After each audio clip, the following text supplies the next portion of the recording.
Jessica? Ya, selamat malam Sis Hana. Iya. Apakah sudah siap, Kak, untuk mengajar kelas pada malam hari ini? Ya, sudah siap. Ya, baik. Jika demikian, langsung saja, Kak, saya persilahkan. Baik, selamat malam Bapak Ibu Saudara sekalian. Saya merasa sangat senang ya berada bersama-sama dengan Bapak Ibu Saudara pada malam hari ini. Saya akan langsung saja masuk ke dalam materi kita pada malam hari ini ya. Saya akan share screen terlebih dahulu.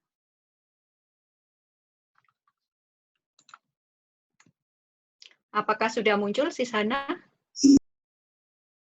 Oh iya, sudah, Kak.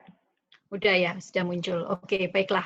Bapak, Ibu, Saudara, selamat malam. Dan malam hari ini kita akan membahas sebuah tema ya yang saya telah siapkan, yaitu mengenai gereja, perempuan, dan kekerasan seksual. Saya berharap bahwa materi yang saya bawakan pada malam hari ini paling tidak bisa menjadi sebuah gambaran bagi Bapak, Ibu, Saudara mengenai apa yang terjadi ya khususnya di negara kita kepada perempuan-perempuan korban kekerasan seksual. Tapi sebelum kita masuk lebih dalam kepada materi ini, saya akan memberikan terlebih dahulu definisi apa itu kira-kira kekerasan seksual. Mungkin ketika Bapak Ibu Saudara bergabung di tempat ini masih bertanya-tanya, kira-kira apa saja yang termasuk kekerasan seksual. Oke. Nah, jadi bisa dilihat di layar bahwa definisi dari kekerasan seksual itu intinya adalah ada pemaksaan ya, ada pemaksaan kepada pihak lain yang memanfaatkan seks ya, dan ini juga termasuk pelecehan seksual itu tanpa persetujuan dari orang yang dituju tersebut. Jadi di sini ada unsur pemaksaan ya di luar dari kehendak dari orang yang dituju tersebut dan memanfaatkan seks. Itu adalah definisi dari Caroline Eva Kepler. Nah, di sini saya juga memberikan contoh-contoh apa saja yang termasuk kekerasan seksual. Di sini ada upaya dan atau pemerkosaan. Nah, jadi belum terjadi pemerkosaan, tapi sudah terjadi upaya saja, itu sudah merupakan kekerasan seksual ya. Kemudian di sini ada pemaksaan hubungan seks ya.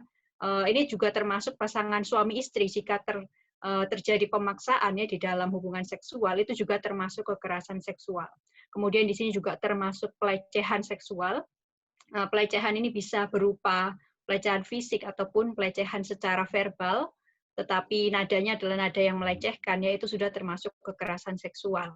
Kemudian kontak seksual dengan paksa, dan kemudian ancaman. Kadang-kadang kalau sekarang ini kita melihat ancaman bukan hanya terjadi secara langsung, tetapi juga kadang-kadang ancaman ini secara daring ya, dalam bentuk meminta foto-foto yang bersifat seksual, dan setelah itu mengancam mereka kalau tidak memberi lebih akan disebarkan, seperti itu. Nah, itu juga termasuk kekerasan seksual. Dan yang kelima itu adalah ancaman pemerkosaan. Nah, jadi kira-kira seperti itu kekerasan seksual dan contoh-contoh yang ada. Nah, kemudian apa yang terjadi atau dampak apa yang diderita oleh korban setelah mengalami kekerasan seksual? Khususnya di sini saya pusatkan kepada perempuan ya, perempuan korban kekerasan seksual. Di sini saya mengutip seorang penyintas kekerasan seksual bernama Alice Sebold. Dia mengatakan ketika saya diperkosa, saya kehilangan keperawanan saya dan hampir kehilangan hidup saya. Di sini kita melihat ada aspek fisik yang tersakiti di mana tubuhnya ya, tubuh seorang perempuan itu dia kehilangan keperawanan dan bahkan Alice ini hampir kehilangan hidup. Tetapi kita melihat di kalimat selanjutnya, saya juga mencampakkan asumsi-asumsi yang saya yakini tentang bagaimana dunia bekerja dan bagaimana saya merasa aman. Jadi di samping penderitaan atau trauma secara fisik, di sini juga kita melihat ada trauma secara psikologis. Di sini saya simpulkan apa yang menjadi dampak dari kekerasan seksual bagi seorang perempuan itu adalah pastinya trauma.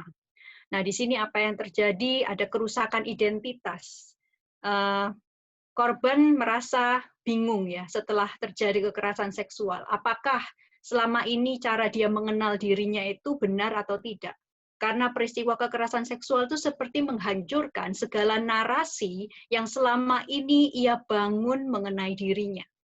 Kemudian ada juga di sini dampak dari trauma adalah tidak percaya lagi kepada lingkungannya. dia menjadi sulit untuk berbicara kepada orang lain, apalagi menceritakan peristiwa yang dia alami tersebut. Kemudian ini juga bisa berdampak dengan adanya tindakan agresif. Artinya perempuan ini sudah merasa tubuhnya itu sudah bercela ya, atau tubuhnya kotor, sudah terkena kekerasan seksual. Dia juga secara psikologis merasa malu. Dan kemudian dia berpikir, ya sudahlah ya, saya sudah rusak begitu. Mendingan saya rusak aja sekalian. Jadi tindakannya agresif, dia minum minuman keras, kemudian free sex, dan dia melakukan tindakan agresif karena dia memiliki pandangan bahwa udah semuanya sudah hancur, mendingan sekalian gitu. Tapi di sebaliknya ada juga dampak di mana dia tindakannya isolasi diri. Dia tidak mau kenal siapa-siapa, dia menjadi lebih pendiam, dia tidak mau cerita kepada siapa-siapa apa yang dia alami dan lain-lain. Nah, di sini seperti yang tadi dialami oleh Alice Sebold, trauma itu bersifat fisik tetapi juga bersifat psikologis ya. Nah, kemudian saya akan memberikan data-data dan latar belakang kira-kira apa yang sudah terjadi ya selama ini di negara kita ini. Nah, di sini saya mengambil dari data Komnas Perempuan tahun 2020, catatan tahunan mereka. Terdapat 431.471 kasus ya kekerasan seksual di Indonesia. Nah, jadi karena ini tahun 2020, maka berarti datanya mereka mengambil dari tahun 2019 begitu ya. Dan ini ada kenaikan dari data-data tahun-tahun sebelumnya. Jadi makin naik ini. Nah, apa saja yang terdapat di situ? Di sini dikatakan dalam kurun waktu 12 tahun, kekerasan terhadap perempuan meningkat sebanyak 792% ya, Bapak Ibu. Berarti ini sangat luar biasa. Jadi meningkatnya itu sangat-sangat pesat. Dan di sini apa yang termasuk kekerasan yang dalam kasus-kasus itu, di sini ada kekerasan terhadap anak perempuan, ya, artinya perempuan yang masih anak-anak, itu juga termasuk kasus-kasus incest dan kekerasan seksual ya pada anak-anak. Nah, kemudian di sini yang mencengangkan juga cybercrime, yaitu yang tadi saya berikan contoh, di mana ada intimidasi atau ancaman penyebaran foto dan video porno. Nah, kita melihat bahwa sekarang kan eranya sudah berbeda ya, apalagi sejak COVID ini kan kita semua beralih kepada dunia daring. Jangan dipikir karena nggak ketemu ya, tidak terjadi kekerasan seksual. Ternyata tetap terjadi kekerasan seksual, yaitu melalui dunia daring, di mana ancaman itu muncul lewat video dan foto. Bisa di Photoshop ya, Bapak Ibu. Foto kita dibuat foto telanjang, terus mengancam kalau tidak dilayani, kemauannya akan disebar, dan sebagainya. Dan kemudian fakta yang lebih mencengangkan lagi, kekerasan seksual itu banyak terjadi pada perempuan, disabilitas. Dan di sini korban terbanyak adalah disabilitas intelektual. Nah, jadi ini luar biasa ya Bapak Ibu, kita harus mengerti bahwa ini masalah yang sangat serius di negara kita.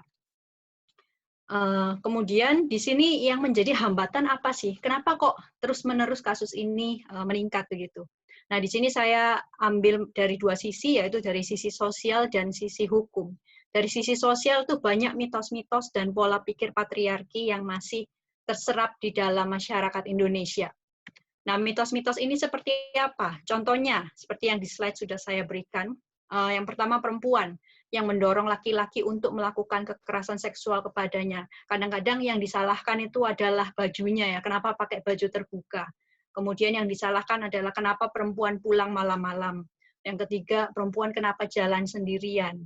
Nah, jadi yang disalahkan justru adalah perempuannya, seperti perempuan yang mendorong laki-laki untuk melakukan kekerasan itu kepada perempuan.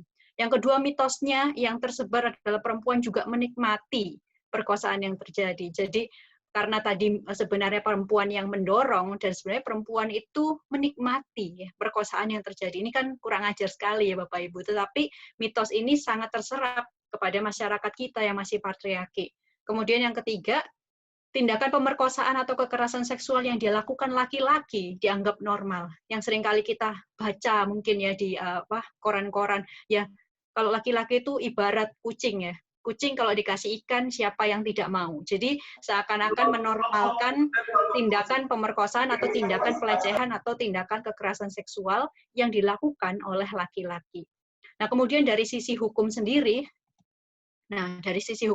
hambatannya adalah di KUHP pasal 285, ini kalau ada yang mungkin orang hukum lebih mengerti ya, tapi yang sejauh yang saya baca, di sini hukuman pidana itu akan bisa dilakukan jika si laki-laki atau si penjahat seksual itu memaksa seorang bersetubuh dengan dia. Jadi hukum itu hanya bisa terlaksana jika terjadi penetrasi begitu ya. Sedangkan tadi kalau kita lihat kekerasan seksual itu bukan hanya pemerkosaan yang sudah terjadi penetrasi begitu loh. Kadang-kadang kekerasan seksual kadang secara verbal pun ya, kekerasan seksual yang belum sampai pemerkosaan baru ancaman saja itu pun juga harusnya kan dihukum. Tetapi karena tidak ada pasal yang mengatur itu ya tidak bisa begitu.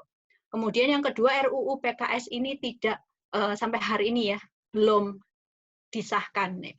Nah, mengapa belum disahkan kita juga tidak tahu. Nah, semoga setelah kita nanti mempelajari ini kita semakin mendorong ya pemerintah untuk mensahkan RUU PKS ini.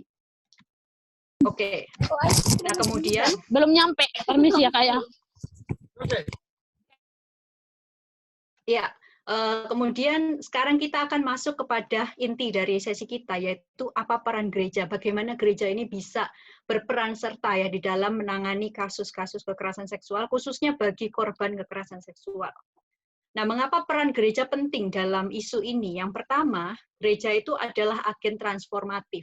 Artinya, di mana gereja ada, itu harus ada transformasi, harusnya ada perubahan. Kita disebut garam dan terang, artinya kita harus berdampak ya bagi masyarakat kita. Nah, kalau kita melihat tadi betapa seriusnya masalah kekerasan seksual di Indonesia, ya seharusnya gereja sebagai agen transformatif itu juga harus berperan di situ. Yang kedua, gereja adalah komunitas liberatif. Artinya di mana ada penindasan, di mana ada kemiskinan, di mana ada penderitaan, gereja itu harus memiliki sifat membebaskan. Gereja harus memiliki sifat liberatif ya. Nah, khususnya kalau di kasus ini adalah bagaimana gereja itu bisa berperan bagi perempuan korban kekerasan seksual yang dalam masyarakat patriarki selama ini dibungkam sehingga mereka tidak berani menceritakan kejadian-kejadian atau kekerasan seksual yang telah mereka alami. Nah, kemudian yang ketiga, kenapa gereja penting? Karena gereja adalah bagian dari polis. Kita tidak pernah menjadi masyarakat yang terpisah sepenuhnya dari masyarakat umum. Orang Kristen tidak memisahkan sacred dan sekuler, artinya kita ini bagian dari polis. Nah, masalahnya bagaimana kita juga tetap menjadi bagian dari polis yang berdampak, begitu ya. Nah, hambatannya apa selama ini? Kok nggak pernah sih, seperti tadi Kak Dimas katakan, ya Sis Jessica itu sedikit orang yang membahas ini. Sebenarnya sih saya tahu ada beberapa yang lain yang lebih hebat bahkan dari saya. Tapi saya mengakui bahwa isu ini jarang ya dibicarakan begitu. Nah, di gereja apalagi, kapan sih ada seminar tentang kekerasan seksual? Jarang begitu ya. Selama saya jadi Kristen aja enggak pernah saya ada seminar tentang kekerasan seksual di gereja saya begitu. Nah, hambatannya apa? Yang pertama, mitos dan pola pikir patriarki itu sudah meresap bukan hanya kepada masyarakat Indonesia secara umum, tapi juga dalam gereja begitu. Tanpa kita sadari ya. Jadi kadang-kadang tuh saya juga melihat teman-teman yang Kristen ya, ketika ada kasus kemudian saya angkat, mereka malah menyalahkan korban, padahal Kristen begitu. Nah, artinya apa? Pola pikir patriarki itu sudah meresap masuk ke dalam gereja begitu. Padahal kan Tuhan Yesus bilang kita harus berbeda dengan dunia kan, tetapi ini malah kita resap begitu. Dan kemudian yang kedua, karena tadi pola pikirnya seperti itu, akhirnya kurang perhatian. Kurang perhatian ini juga bisa dibagi-bagi lagi. Contohnya ya udah itu masalah pendeta saya, kalau ada anak perempuan diperkosa di gereja saya, ya biar dilayanin pendeta saya, itu bukan urusan saya. Jadi merasa bahwa urusannya itu adalah urusan petinggi-petinggi gereja, ya kan? Bukan masalah dari seluruh jemaat. Dan kemudian kurangnya perhatian, ya mendingan kita belajar doktrin lah ya, mendingan kita belajar kalau di gereja itu nyanyian rohani lah, untuk apa mengurusi semua ini. Nah, itu adalah pola pikir yang salah yang menjadi hambatan bagi penanganan masalah ini. Nah, kemudian bagaimana caranya kita berperan ya di sini, bagaimana gereja berperan dalam pemulihan perempuan korban kekerasan seksual. Di sini saya mengambil pandangan Judith Herman, dia adalah seorang psikolog ya. Ini nanti dari pemikirannya baru saya tarik. Jadi pemikir Judith Herman mengatakan bahwa pemulihan trauma kekerasan seksual itu melewati 3 tahap ya. Yang pertama, korban itu harus dibangun kembali rasa amannya terhadap dunia. Nah, jadi konsepnya tentang dunia ini harus dipulihkan dulu, baru dia bisa pulih. Kemudian yang kedua, korban itu harus didorong untuk bukan dia menolak terus atau melupakan apa yang telah terjadi peristiwa itu, tetapi didorong untuk mengingat dan berduka atas trauma tersebut. Nah, ini adalah pemulihan secara spiritual.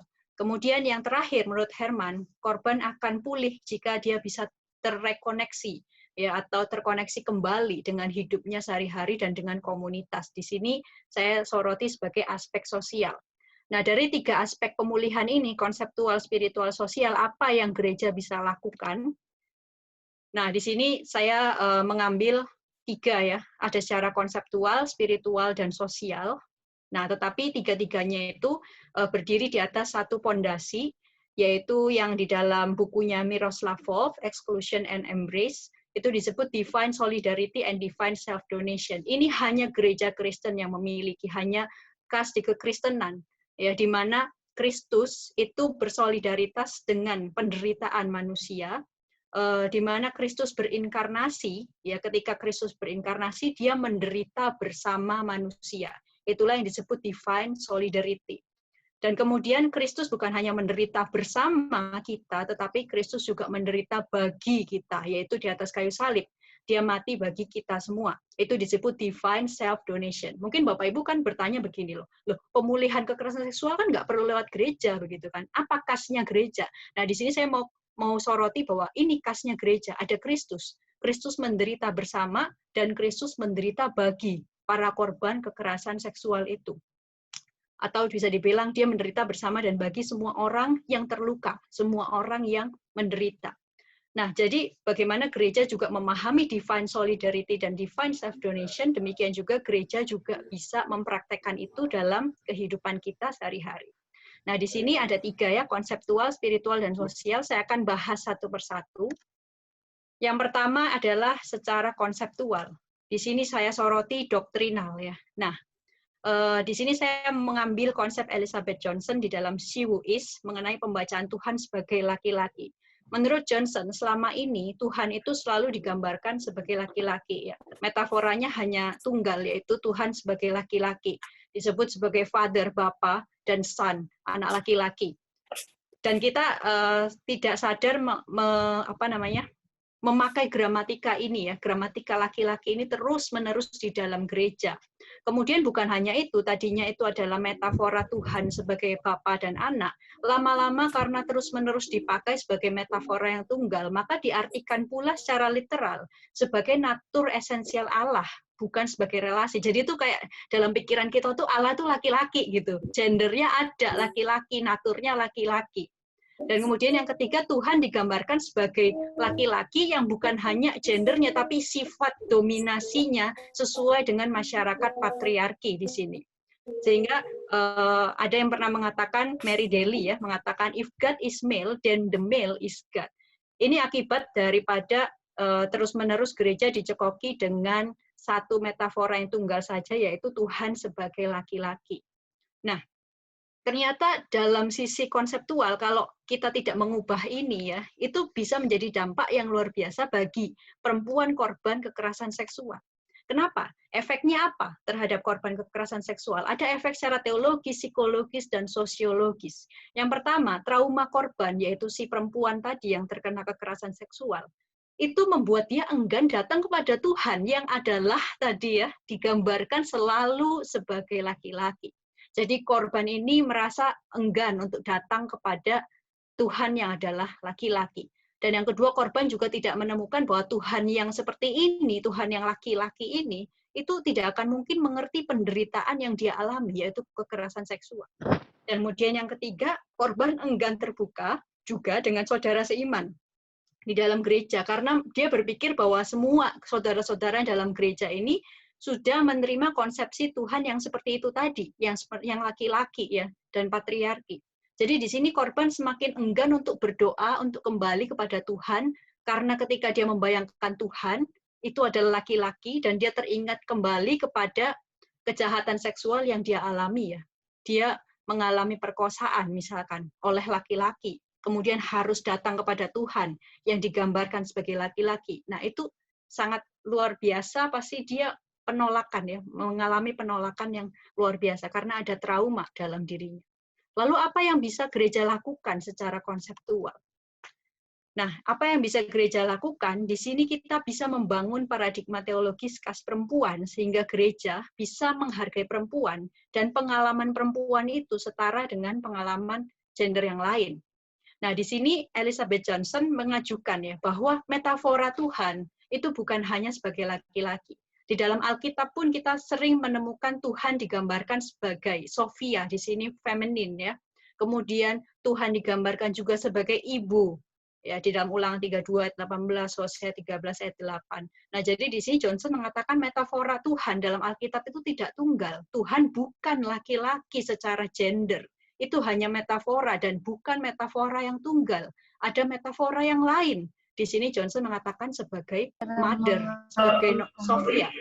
Nah, kemudian ajuan Johnson juga ketika kita melihat Yesus ya, Yesus itu kan berinkarnasi jadi laki-laki kan. Nah, sering sekali ada yang berkata, loh kalau Tuhan mencintai perempuan, kenapa Yesus tidak menjadi perempuan? Kenapa Yesus menjadi laki-laki?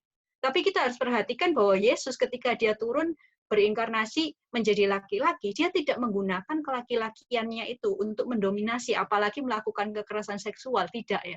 Tapi Yesus malah menganggap gender itu setara, dan Yesus justru menganggap ya perempuan itu tidak hina ya. Seperti kalau zaman dulu kan dianggap perempuan lebih rendah, tapi Yesus sebaliknya malah membela mereka begitu. Nah, dengan memberikan ya atau mengubah konseptual dari yang selama ini ada di gereja Indonesia, yaitu pola pikir patriarki, dan juga itu didukung oleh ayat-ayat Alkitab yang menunjukkan Tuhan itu cowok atau Tuhan itu laki-laki. Nah, itu harus diubah karena itu pasti tidak bisa diterima oleh perempuan yang telah mengalami kekerasan seksual begitu. Nah, kemudian yang kedua, Bapak Ibu, apa yang gereja bisa lakukan yaitu secara spiritual, di sini melalui ritual transformatif.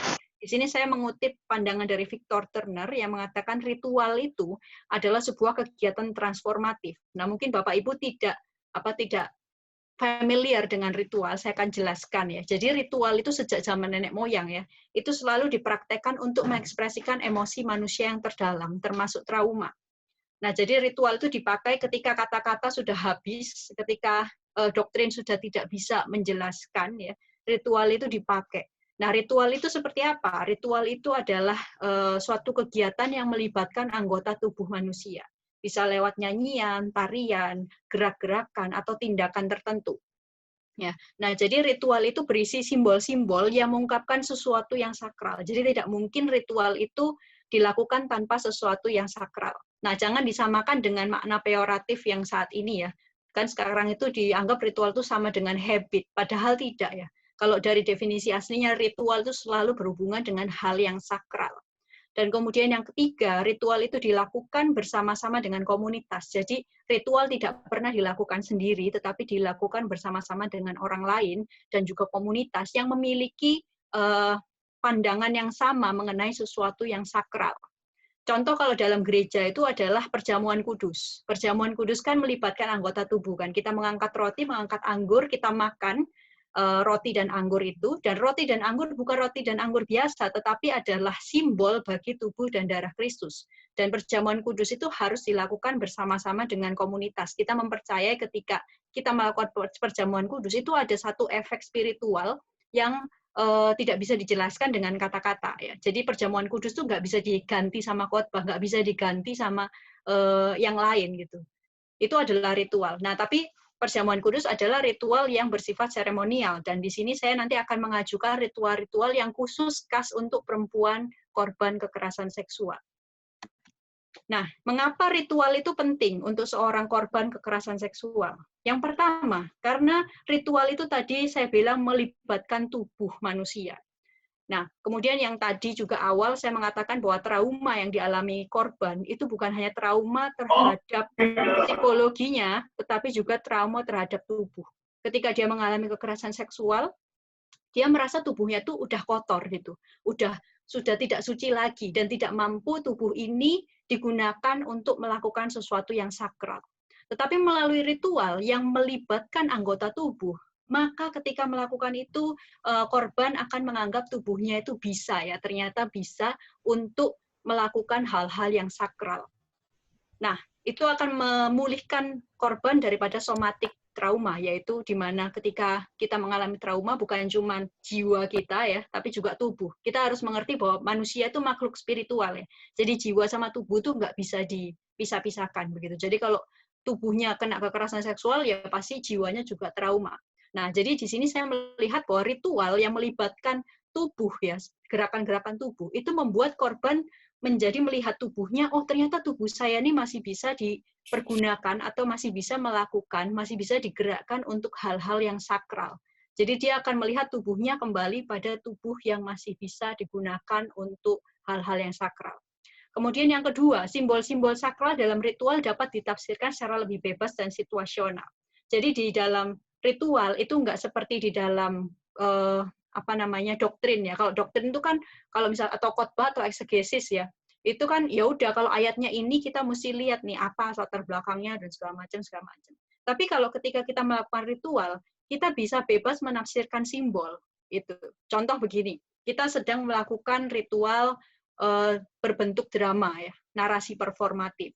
Di situ kita sedang menggambarkan Yesus tidur di atas kapal dan kemudian kita ya si korban dan juga kita semua gereja ya beberapa pemeran itu membangunkan Tuhan Yesus. Nah, kalau secara eksegesis kan harus dilihat nih konteksnya apa dulu nih. Kenapa Yesus tidur ini segala macam. Tapi kalau ketika kita menampilkan itu dalam ritual, dalam drama seperti itu, narasi performatif, kita bisa bebas menerjemahkan dan menafsirkan itu sesuai dengan pengalaman yang kita alami. Contohnya di dalam ritual membangunkan Yesus yang tertidur, bisa saja si korban kekerasan seksual ketika dia menggoyangkan tubuh Yesus itu, dia sebenarnya sedang membayangkan bahwa dia membangunkan Yesus untuk memberi keadilan kepada dia. Tuhan Yesus, bangunlah beri keadilan padaku. Tuhan Yesus, bangunlah, hukumlah orang yang sudah bersalah kepadaku, dan lain-lain. Jadi, di dalam ritual, simbol-simbol, gerakan-gerakan yang kita lakukan, itu bisa kita tafsirkan sesuai dengan pengalaman masing-masing, subjektif. Karena tanpa kata-kata di sini ya, drama itu. Nah, jadi ritual itu bukan hal yang seperti doktrin lah, intinya begitu, bisa ditafsirkan secara bebas. Dan kemudian yang ketiga, ritual itu tadi kan dijalankan secara bersama-sama kan. Nah, menurut Durkheim, ketika ritual itu dijalankan bersama-sama, itu membangun sebuah emosi kolektif dan solidaritas. Contohnya gini, ketika kita melakukan ritual bersama korban kekerasan seksual, tadinya yang kita nggak ngerti sama sekali kekerasan seksual itu seperti apa, ketika kita melakukan, misalkan, kita melakukan tarian salib ya, bersama-sama gitu kan, bersama-sama dengan korban kekerasan seksual. Kemudian ketika kita menggoyangkan tangan kita, menggoyangkan kaki kita, gerakan-gerakan yang sudah disusun itu, kita belajar ya, kita mulai bersolidaritas. Oh, ternyata korban kekerasan seksual itu seperti ini. Kita mencoba menyerap dari setiap gerakan itu. Ya, solidaritas kita tiba-tiba muncul dari gerakan-gerakan tersebut. Nah, jadi menurut Durkheim, seorang sosiolog ini ya, ritual itu membangun emosi kolektif dan solidaritas yang tidak bisa dibangun dengan misalkan kita suruh korban kekerasan itu curhat sama kita langsung. Kadang-kadang nggak mau gitu. Tapi lewat ritual ini, semuanya tuh kayak emosi-emosi itu terungkapkan di situ. Dan ada sebuah sebuah keajaiban spiritual gitu ya, di mana perasaan itu tertransfer pada kita. Kita jadi kayak mencoba meresapi apa yang dirasakan oleh korban kekerasan seksual lewat ritual. Nah, di sini bentuk-bentuk ritual yang saya ajukan di sini bukan hanya ritual seremonial seperti contohnya perjamuan kudus, tetapi saya mengajukan gereja itu harus mengadakan sebuah ritual yang khas pengalaman kekerasan seksual bagi perempuan ini, bagi para korban. Ya. Nah, jadi itu bisa dilaksanakan kapan saja tentunya sesuai kesepakatan dan tentunya harus dilaksanakan bersama-sama begitu. Yang pertama bentuk dari ritualnya bisa berupa ratapan ya atau lamentation. Di sini ratapan misalkan kita sudah susun berdasarkan pengalaman kekerasan seksual ya, kemudian kita meratap bersama-sama dengan korban di situ ya. Nah, akhirnya itu membawa sebuah emosi kolektif juga ya kalau kita meratap bareng-bareng sama mereka. Kemudian yang kedua ada narasi performatif. Itu seperti kita membuat sebuah drama atau sebuah pantomim mungkin dari kisah dalam Alkitab yang kita sesuaikan. Contohnya tadi ya membangunkan Yesus yang ada di atas kapal atau yang lain-lain terserah. Kemudian yang ketiga mungkin melalui tari-tarian, mungkin tarian salib di mana dalam tarian itu kita kembali membayangkan misalkan penderitaan Kristus ya pada saat itu. Dan bagaimana Kristus itu menderita bersama dan bagi kita. Kemudian yang keempat, tindakan-tindakan tertentu, contohnya menulis di kertas, lalu membakarnya, dan sebagainya. Dan kemudian yang kelima, gabungan dari keempat ini. Nah, ini yang saya kasih nomor 00 ya. Tidak disarankan ritual kesunyian. Nah, kenapa ini nggak disarankan? Karena selama ini perempuan itu di dalam masyarakat patriarki itu sudah dibungkam terus. Nah, ini waktunya ketika ada ritual, jangan disuruh diem lagi. Ya, dia disuruh untuk mengungkapkan emosi-emosi itu lewat ritual yang kita susun sedemikian rupa. Gitu. Nah, dari ritual ini itu akan muncul sebuah pemulihan bagi mereka. Nah, kemudian yang terakhir itu adalah secara sosial ya, bagaimana gereja membantu pemulihan korban kekerasan seksual itu melalui aksi politis di sini. Di sini saya mengutip Desmond Tutu ya, yaitu yang mengatakan kalau Anda netral di dalam situasi ketidakadilan, Anda telah memilih sebenarnya ya side of the oppressor, kamu telah memilih pihak penindas itu begitu. Jadi kalau kita diam aja di tengah-tengah ketidakadilan, kita sedang bersekutu dengan si orang yang menyebabkan ketidakadilan tersebut, si penindas tersebut begitu. Nah, jadi artinya kita tahu ya di Indonesia ini penanganannya sangat luar biasa buruk ya kepada korban kekerasan seksual. Nah, kalau kita sebagai gereja diam, itu sebenarnya kita sama juga dengan mendukung orang-orang yang melakukan penindasan, melakukan kekerasan seksual. Nah, jadi tindakan kita di sini adalah kita memperjuangkan keadilan ya bagi para korban ini. Nah, di sini saya mengambil pemikiran James Cone, dia adalah seorang teolog kulit hitam yang memperjuangkan pada saat itu bagaimana hak-hak kulit hitam ya. Di antara pada saat itu kulit putih sangat menindas kulit hitam di situ. Di sini James Cone mengatakan kalau kita mau jadi orang Kristen yang sungguh-sungguh ya, kita itu harus melibatkan aksi revolusioner. Sebagaimana Allah juga adalah Allah yang revolusioner. Nah, di sini memang kata yang dipakai itu revolusioner itu kan cukup strong ya. Tapi kita harus lihat konteksnya pun pada saat itu dia memang berhadapan dengan sesuatu yang strong juga gitu. Nah, demikian kita juga ada di dalam situasi yang strong. Bukan berarti revolusioner ini dekat dengan violence, bukan seperti itu ya. Tetapi revolusioner di sini diartikan sebagai tindakan yang benar-benar radikal untuk mengubah keadaan, untuk menegakkan keadilan begitu. Nah, James Cone mengambil tindakan Allah yang revolusioner itu di dalam 2 event. Yang pertama, dalam PL, ketika Allah mengeluarkan bangsa Israel dari Mesir, itu adalah tindakan yang revolusioner. Sedangkan dalam perjanjian baru, bagaimana Kristus berinkarnasi dan kemudian mati dan bangkit bagi kita, itu juga adalah tindakan yang revolusioner. Intinya gini, Tuhan itu kalau kerja nggak pernah setengah-setengah. Tuhan itu kalau kerja nggak pernah tidak subversif. Pasti Tuhan itu subversif kalau bekerja begitu ya. Nah, jadi kita sebagai orang Kristen juga dipanggil untuk bekerja ya, menuntut keadilan, kita menegakkan keadilan juga harus subversif, harus revolusioner, jangan cuma setengah-setengah. Oh iya, korban kekerasan seksual kasihan ya kamu puk terus bye-bye gitu ya. Tidak ya. Nah, kita harus apa nih yang kita bisa lakukan buat mereka? Apa nih yang kita bisa lakukan untuk menegakkan keadilan bagi mereka begitu ya. Nah, di sini yang saya pandang adalah aksi politis. Aksi politis di sini saya cuma kasih 2 ya, tapi Bapak Ibu mungkin bisa menambahkan lagi yang lain. Nah, yang pertama di sini aksi politisnya adalah memberi ruang bagi korban untuk menarasikan kisahnya di ruang publik. Nah, ini berhubungan dengan pemulihan yang sifatnya rekoneksi dengan dunia luar ya. Jadi gini Bapak Ibu, korban kekerasan seksual, apalagi perempuan ya, itu tidak pernah diberikan ruang untuk berbicara. Saya pernah baca sebuah kisah di mana perempuan itu ya, korban kekerasan seksual, dia bahkan mau cerita ke polisi ya. Nah, biasanya korban kekerasan seksual itu kan nggak bisa langsung bicara tuh. Misalkan nih dia diperkosanya kemarin gitu ya. Nggak bisa kita langsung nyuruh dia ngomong besoknya gitu. Kadang-kadang trauma itu sangat panjang dan dia juga merasa malu dan segala macam ya. Kadang-kadang mungkin diceritakannya tahun depan, bahkan tahun yang akan datang lagi begitu. Ketika datang ke polisi, polisi nanya, "Loh, kenapa baru lapor sekarang?" begitu kan. Nah, itu kan makin, "Loh, saya masih untung loh mau lapor," gitu kan. Katanya polisinya malah bilang, "Loh, kok baru sekarang? Nggak bisa, udah terlanjur itu ya. Udah ketinggalan zaman," misalkan seperti itu. Nah, jadi mereka merasa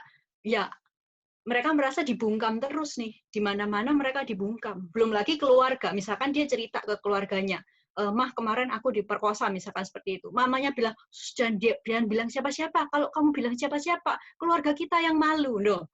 Jadi dari keluarga sendiri dia udah ditekan, dibungkam untuk tidak bernarasi begitu kan. Nah, bagaimana dengan gereja? Pernah nggak dibuka ruang untuk mereka bernarasi, menarasikan kisahnya di ruang publik?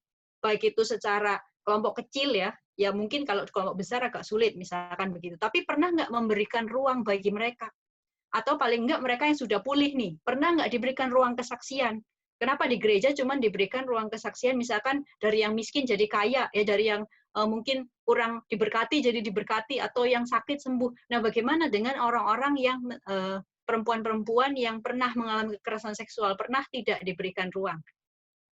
Ya, kalau saya sendiri sih jarang ya melihat yang seperti itu, begitu loh. Nah, di sini adalah sebenarnya aksi politis untuk memberikan mereka ruang berbicara, begitu, untuk mereka terrekoneksi kepada dunia yang tadi sudah menganggap mereka sebagai, mungkin mereka dianggap sebagai kotor, tapi sebenarnya kan mereka tidak pernah diberikan ruang gitu untuk menceritakan sisi dari merekanya sendiri begitu. Nah, kemudian yang kedua adalah ikut serta dalam aksi-aksi memperjuangkan hak perempuan korban kekerasan seksual dan mungkin hak-hak perempuan secara umum begitu ya. Nah, di sini kita juga sebagai gereja tidak boleh pasif ya. Ingat bahwa Tuhan tidak pernah kerja setengah-setengah, Tuhan kalau kerja selalu subversif. Bayangkan kalau Yesus datang ke dunia ini, kemudian dia cuma hidup, kemudian mau disalib nggak mau dia. Dia bilang, ya udahlah cukup saya hidup di sini, saya matinya baik-baik aja deh, jangan di atas kayu salib. Kan tidak. Ya kan, ketika dia berinkarnasi, dia udah fokus untuk menyelesaikan itu sampai tindakan yang subversif. Dia mati di atas kayu salib, bahkan bangkit begitu kan. Nah, di sini kita sudah sampai pada kesimpulan. Jadi kesimpulannya adalah kekerasan seksual yang pertama ya. Kekerasan seksual itu adalah peristiwa yang luar biasa membuat seorang perempuan itu trauma.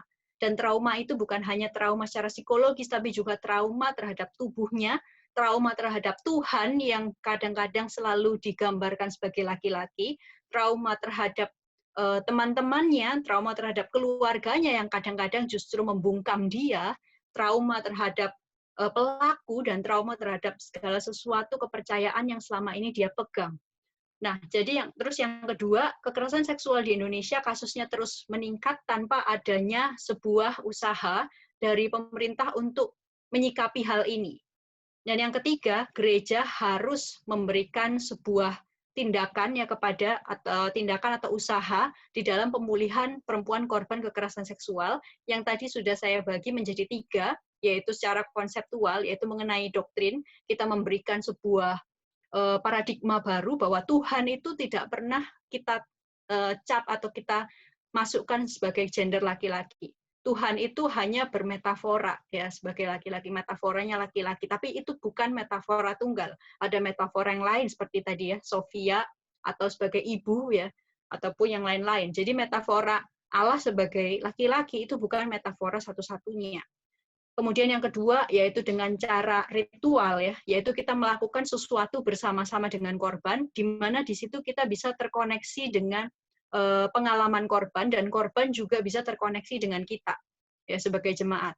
Kemudian yang ketiga yaitu melalui aksi politis, di mana kita memberikan ruang bagi korban untuk berbicara, ya mungkin di gereja kita atau dalam kelompok kecil, dan juga memberikan korban dan juga kita bergabung dalam aksi politis untuk membela ya hak-hak kaum perempuan khususnya korban kekerasan seksual. Nah, kemudian yang terakhir, mungkin pertanyaan dari Bapak Ibu, apakah ini hanya berlaku kepada perempuan korban kekerasan seksual di dalam gereja? Apakah ini hanya berlaku bagi perempuan korban kekerasan seksual yang beragama Kristen saja? Nah, di sini akan saya jawab ya, yaitu sebenarnya bisa berpengaruh kepada dua-duanya. Di sini saya bedakan yang internal itu korban kekerasan seksual yang di dalam gereja, yang Kristen, dan yang eksternal semua korban kekerasan seksual termasuk di luar gereja. Secara konseptual tadi, kita bisa mengubah pola pikir korban dan juga kita sendiri ya terhadap kekerasan seksual, terhadap Allah. Nah, kemudian yang kedua, secara eksternal buat orang-orang di luar gereja, paling tidak ya, secara konseptual kita dulu nih sebagai gereja, pola pikirnya nggak patriarki lagi gitu, tidak percaya mitos-mitos patriarki dulu. Nah, setelah kita sudah dirubah, sudah sadar, baru kita bisa keluar dan juga kita memandang perempuan korban kekerasan seksual itu pasti berbeda ya. Kalau kita sudah punya konsep yang benar begitu. Kemudian yang kedua, secara spiritual itu untuk korban di dalam gereja, karena pasti ritual dilakukan di dalam gereja ya, itu membantu memulihkan korban kekerasan seksual baik secara fisik maupun jiwa. Karena tadi melibatkan gerakan-gerakan tubuh juga ya. Dan kemudian secara eksternal itu mentransformasi persepsi gereja ya, kita lagi ya.